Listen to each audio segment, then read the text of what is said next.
হে everyone, তো দেখতে পাচ্ছ আজকে ছোট একটা মিনি ব্লগ নিয়ে চলে এসেছি আপনাদের পাশে। তো দেখতে পাচ্ছ আমি পুরো রেডি টু হয়ে বসে আছি। আর আজকে হচ্ছে আমার জন্য খুব স্পেশাল একটা কিউট দিন যেটাকে বলে। তো কেউ কি আমার যে এটা ছোট্ট সোনা, এটা হচ্ছে আমার জায়ের মেয়ে, তার আজকে বার্থডে। তো বার্থডে দিন তো সে আজকে ছিল খুব স্পেশাল। তো সেটা যেন ভাবলাম যে আজকে ছোট করে ব্লগ মানে বানানো যায়। তো সেটা বাট কারোর জন্য স্পেশাল না, বাট আমার জন্য খুবই স্পেশাল।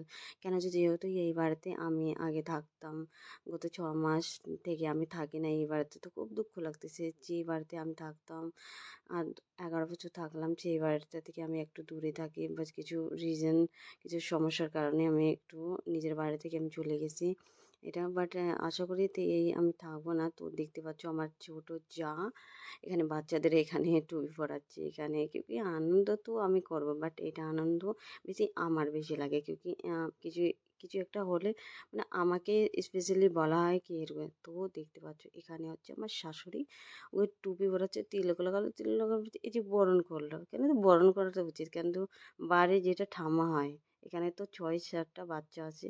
তো সে হচ্ছে সব থেকে লিটিল একটা কুইন। তো তাকে বরণ করা হচ্ছে। আর এত দুষ্টুমি করে, তো দেখতে পাচ্ছ পুরা সিপাহি এগুলা দাঁড়া দাঁড়া করে রয়েছে। আর দেখতে পাচ্ছ তো আমার শ্বশুর মানে ওনাকে নিয়ে, আমার ছোট্ট সোনাকে নিয়ে ও কেক কাটতেছে। তো কেক তো যেহেতু ছোট বাচ্চাদের ওই যে বার্থডে করলে জন্মদিন মানাতে তো সেটা তো ভয় পায়। তো একটু বড় হলেই মানে বার্থডেটা মানানো উচিত। তো দেখতে পাচ্ছ খুবই মানে ভয় পাচ্ছে।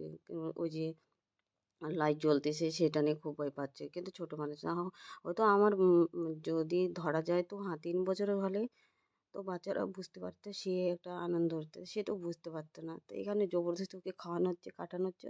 তো সে তো আর মোটেও মানবে না। তো আমার 2 মেয়ে তো তাকা থেকে দেখতেছে, আচ্ছা এই বাচ্চারা শেখাতে সে কি বুঝে। তো এখানে আরেকটা স্পেশাল আছে। তো দেখতে পাচ্ছ আমার বান্ধবী গত 6 মাস পর তার সাথে দেখা, তো দেখতে পাচ্ছ আমি কি করতেছি তার সাথে। তো তার বিয়েতে আমি ডান্স করতেছিলাম, তো সেই ভিডিওটা আমার ইউটিউবে দেওয়া আছে। তারপরে তার সাথে আমি ডান্সও করছি, তোমার একটা হোলি সেটার মিনি ব্লগ। তো তারপরে দেখতে পাচ্ছি, তো হঠাৎ করে দেখলাম কি ব্যাপার, আমার বর চলে আসছে আমাকে নিতে। তো অনেকটা কেন যে 1 ঘন্টার কথা ছিল, 1 ঘন্টা পরে আমি যাব বাড়ি, কিন্তু এখানে দেখতে পেলো তো অনেক লেট হয়ে গেল। তো এখানে গিয়ে ভাবলাম, বললাম যে খাওয়া দাওয়াটা করি অল্প করেটা নিয়ে তারপরে বাড়ি যাব, কিন্তু বাইরে এত প্রচণ্ড হাওয়া করছিল থাকা যাচ্ছিল না। তো আমি এখানে দেখতে পাচ্ছ রাক্ষসের মতন খাইয়ে যাচ্ছি, মানে এত পরিমাণ খিদা লাগছে। দিন 11টায় খাইয়ে ক্লাসে যাওয়া, ক্লাস থেকে আসা, ডাইরেক্টলি এখানে ওই কাপড় পরেই আমি ডাইরেক্টলি এখানে চলে এসেছি। কোনো আমার জন্য কোনো মেকআপ টেকআপ না, যে সাথে সাথে এই ঠান্ডা দিনে কত কি সাজি। তো আমার শাশুড়ি মা দেখতে পাচ্ছ আমাকে টিফিন বাড়ি করে হোম ডেলিভারি দেওয়ার জন্য আমাকে দিচ্ছে। তো তারপরে রেডি আমরা যাচ্ছি এখন বাড়ি। তো খুব দুঃখ লাগতেছে, আমি এখন বাড়ি যাচ্ছি নিজের বাড়ি। তো দেখতে পাচ্ছ আমার এই যে আপনাদের কাছে ছোট মিনি কেমন কাকে লাগলো, তো লাইক করবেন। তো বাই বাই।